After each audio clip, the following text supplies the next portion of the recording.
ఆ మాట ఈ మాట చెప్పి దాన్ని కొట్టించేసినాడు. ఇప్పుడు పింఛన ఇళ్ళకి ఎత్తుకొచ్చేసింది.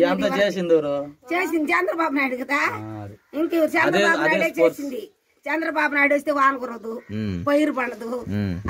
బోబాకులో మనం పోయి పెళ్ళకూరులో చెప్తూ కుట్టించుకోవాలి సందాల దాకా. నా కొడుకు వచ్చినాడు అనుకో జగన్, బంగారాలా మన ఇంటికి వస్తాయి, అన్ని వస్తాయి. మంచి చేసినాడు కానీ చెడు చేయలే.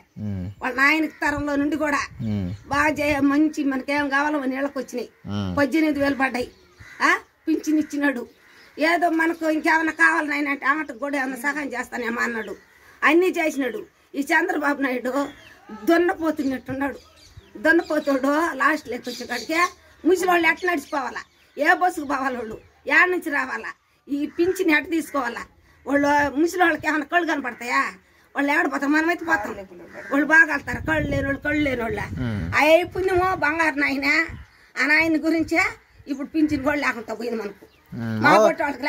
వాలంటీర్ తెచ్చిస్తున్నాడు, వాలంటీర్ తెచ్చిస్తున్నాడు, పిలుస్తున్నాడు. ఎన్ని గంటలకి?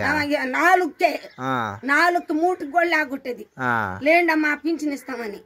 అయ్య మా మహానుభావుడు పుణ్యం చంద్రబాబు నాయుడు, అట్టోడు చంద్రబాబు నాయుడు అట్టోడు రానే బళ్ళే వాడికేనే వేయము. జగన్ గెలుస్తాడు ఈసారి. జగనే జగనే జగనే జగనే జగనే.